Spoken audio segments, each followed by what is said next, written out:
Bienvenidos a La Otra Aventura, un espacio dedicado al mundo de los libros. Ezra Pound decía que la literatura es una noticia que siempre es noticia. La vida es un mundo y la vida de los periódicos es otro mundo. Hoy haremos un viaje al pasado. Hablaremos de periodismo, del viejo periodismo mexicano. Si a usted le interesa la historia antigua de los periódicos y sus historias, no se mueva de su lugar, pues iremos al siglo XIX, al Porfiriato, y traeremos varios periódicos para que usted los ponga en la mesa de su casa. De inmediato nos vamos a trasladar en el tiempo y el espacio y hablaremos de lo que se ha dado en llamar periodismo, nuevo periodismo norteamericano. Que paren las prensas y hablaremos de un libro en Más allá del presente. Les recuerdo que fue Adolfo Bioy Casares quien escribió que leer era la otra aventura y que la primera era probablemente la vida misma. Estamos pues en la otra aventura.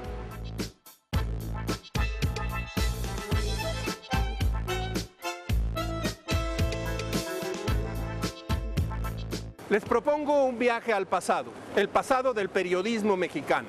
La aventura más arriesgada y cierta. Una de las grandes obras de la cultura nacional ha sido el periodismo mexicano y en especial el del siglo XIX. La edad apacible de la dictadura de Porfirio Díaz produjo varios periodismos. Una posible división de esa avalancha de papel sería más o menos así. El primero es el de la esperanza. Son los años de construcción de la paz porfiriana que van de 1876 a 1888. En ese tiempo de ilusiones, la prensa no fue muy distinta de la liberal militante. Era libre y las instituciones más batalladoras. El siglo XIX y el Monitor Republicano aún no perdían su poder crítico. Se funda además el Diario del Hogar de Filomeno Mata en 81, El Tiempo de Victoriano Agüeros en 1883, uno liberal, el otro católico. El patrocinio directo fue una de las armas más eficaces que utilizó Porfirio Díaz. Subvencionando, compitió y arruinó a la vieja prensa. Así, en 1878, un grupo de escritores fundó La Libertad, que fue la casa del positivismo y el reino de la celebración. La segunda prensa de esos años fue la del entusiasmo.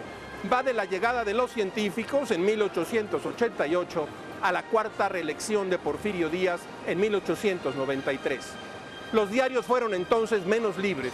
La figura presidencial era monárquica y su autoritarismo feroz. El comentario crítico desaparece de los periódicos y la oposición vive el trajín de las persecuciones, las demandas y las visitas a la cárcel de Belén. Los diarios que alcanzaron mayor vuelo en esos años fueron el Partido Liberal, que se fundó en 1880, el Universal en 1890. Si la voz política se esfuma de las columnas, la literatura aparece con una fuerza inopinada. Las páginas de estos diarios son muchas veces auténticas lecciones de periodismo. La tercera fue la industrial y también la de la desilusión. Avanza rumbo al desmoronamiento del régimen a partir del año 1896 y va a parar al nuevo siglo, en el turbulento año de 1907. Se trata de un sueño vencido, del derrumbe de la mentira porfiriana enamorada de sí misma. Por supuesto, el líder, el máximo entrepreneur de los linotipos y las imprentas es Rafael Reyes Espíndola, quien importa técnicas nuevas de periodismo norteamericano, encumbra al reporter, el reportero, copia la entrevista y arrincona a los escritores como si fueran adornos inútiles en esas páginas. Eran muchos los periódicos y muy pocos los que los leían. Mucho menos los que leían libros. La sociedad porfiriana estaba aún lejos de la escritura y la cultura escrita. En 1900, apenas el 18% de los mayores de 10 años podía leer, que no necesariamente leía. La aparición del Imparcial en 1896 marca el fin del periodismo del siglo XIX. Esta es la historia de una generación de escritores y periodistas, los trazos rápidos de varias amistades y una larga noche. Se trata del último rincón de la prosperidad porfiriana que se extendió apacible entre los años 1888 y 1908. Fueron las almas exasperadas de principios de siglo en la Ciudad de México. Ellos son Bernardo Couto, José Juan Tablada, Alberto Leduc, Jesús Valenzuela, Jesús Urueta, Ciro B. Ceballos, Julio Ruelas, Amado Nervo, Luis G. Urbina, Rubén M. Campos. Cuando el periodismo industrial expulsó a los escritores de las páginas de los diarios, algunos de estos porfirianos en duelo se reunieron alrededor de una aventura tan incierta como los sueños. Revista Moderna, de 1898 a 1903. Eran devotos de la noche, cultivaban un aire oscuro, peligroso, destinado a la fatalidad. Cuando podían, organizaban en la oscuridad de sus gabinetes orgías que habrían querido satánicas. Se torturaban por adquirir la palidez del rostro, los ojos desorbitados, inventaban sueños de ajenjo, defendían la libertad de la noche, el callejón de las putas, los interiores libres de casas de verano en Xochimilco. Esto es lo que algunos han llamado modernismo, otros decadentismo, unos más estética de fin de siglo XIX. La vida legendaria de Bernardo Couto contiene la brillantez de la promesa incumplida de los sueños. Couto escribía en una habitación en penumbras del Hotel Moro, iluminado por una luz tenue de una lámpara de gas y acompañado de Amparo, la prostituta de las sombras del burdel que ensayaba en el cuerpo del joven Couto todas las lecciones que aprendió en la oscuridad porfiriana. En ese tiempo, Couto les dio a sus amigos una señal de su destino. Aparecía al atardecer en el bar La América, extraviado y sin memoria. Tablada y Campos le ordenaban un coñac con ginger ale. Pasajero fugaz de la tarde hacia la noche de Amparo, Couto vivía a la vida. Una noche de agosto de 1901, Rubén M. Campos, Alberto Leduc y José Juan Tablada llegaron a la vecindad en la que vivía Couto. En el cuarto, las tinieblas batallaban con el resplandor en retirada de la calle. Su ataúd estaba puesto sobre el catre en el que había leído a Baudelaire y había imaginado los cuentos de su único libro de relatos. Esa madrugada, Ceballos, Tablada y Leduc caminaron por la Alameda Central rumbo al bar La América, donde se despidieron para siempre de Couto y, en buena medida, del periodismo del siglo XIX.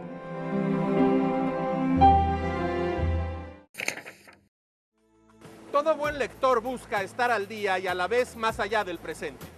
Las librerías expulsan con increíble rapidez a los libros nuevos, se diría que trituran novedades.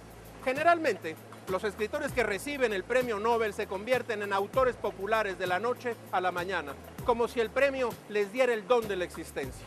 Pero algunos centellean por segundos para regresar a las sombras casi de inmediato. Tal es el caso de J.M. Coetzee, Premio Nobel 2003.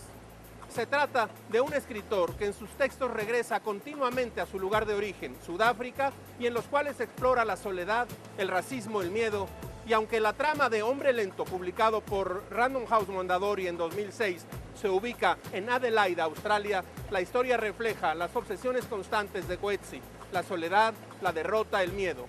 Paul Ryman pierde la pierna en un accidente, pero no solo queda inválido, también parece que algo se ha roto en su interior y no pretende hacer absolutamente nada para remediarlo. La literatura y el periodismo comparten fronteras desde el fin de los tiempos. Ambos reproducen el mundo con herramientas similares, personajes, atmósferas, tiempos y cierta relación con lo que se entiende como realidad. Se supone que el periodismo debiera ser objetivo y retratar la realidad de los hechos tal como han sucedido, mientras que la literatura imagina cómo pudieron o debieron ser esos hechos. Sin embargo, desde que Truman Capote escribió A Sangre Fría, las fronteras de por sí endebles entre la realidad y la ficción, entre el reportaje y la novela, se rompieron para siempre. De ese modo surgió el nuevo periodismo en Estados Unidos, un periodismo que hacía gala de recursos narrativos propios de la novela para darle más realismo y dramatismo a los hechos. Este nuevo periodismo surgió en los años 60, justo cuando había una gran efervescencia cultural y política.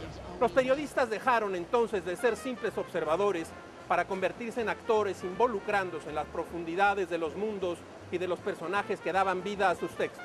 De modo que, algunas veces, la historia de cómo fueron concebidos sus reportajes y crónicas son tan excitantes como las propias historias que cuentan.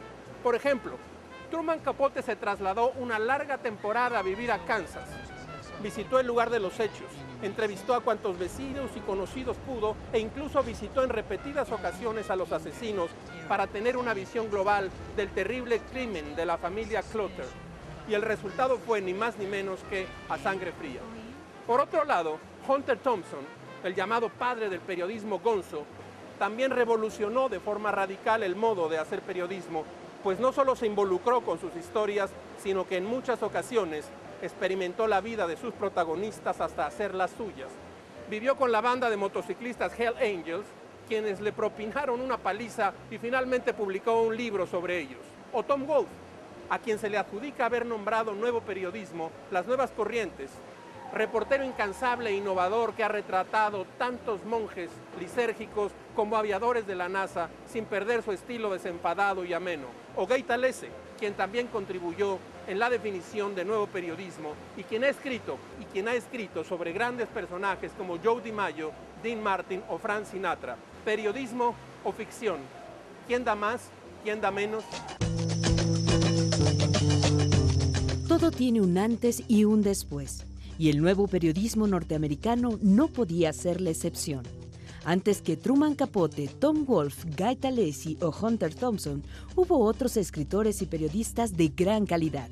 Tomemos por ejemplo a Stephen Crane, nacido en 1871, a quien podríamos considerar el impulsor del periodismo moderno estadounidense. Crane, antes incluso de cumplir 20 años, publicaba notas en los periódicos de Nueva York que dejaban entrever la complejidad, los peligros, las carencias y los atractivos de la vida urbana. Hacía viñetas de la gente de ciudad, tan certeras que al leerlas parece que uno ve a las personas caminando. El estilo de su prosa es directo y descriptivo, con un perspicaz sentido de la escena. Poco después se convirtió en escritor de ficción. Mark Twain, por su parte, nació en 1835 en un pueblo a orillas del Mississippi y fue tipógrafo y un periodista destacado. Era un observador agudo y muy hábil para crear atmósferas, y en Las aventuras de Huckleberry Finn, considerada su obra maestra.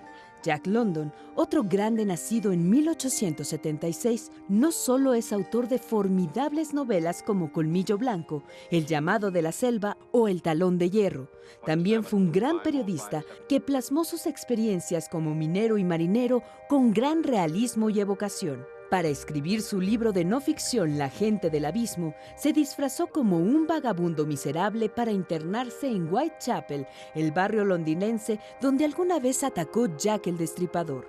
Durmió en la calle, comió la asquerosa comida que regalaba la caridad y convivió con varios miserables. El resultado es un gran reportaje. Ernest Hemingway también fue un reconocido periodista. Incluso trabajó como corresponsal durante la Segunda Guerra Mundial y la Guerra Civil Española. Y todas esas experiencias no solo quedaron plasmadas en sus reportajes, también en su literatura. Por ejemplo, en su obra más ambiciosa, ¿Por quién doblan las campanas?, Hemingway usó los detalles de su vida personal durante la guerra en España para plasmar la realidad que observaba. El público encontrará en esta ventana un escenario por el que pasan como ráfagas la felicidad y la desdicha de escribir, gajes del oficio, aforismos, frases, máximas. El periodismo consiste esencialmente en decir Lord Jones ha muerto a gente que no sabía que Lord Jones estaba vivo. Chesterton. Hemos llegado así al final de esta emisión y esta aventura. Soy Rafael Pérez Gay y los espero la próxima.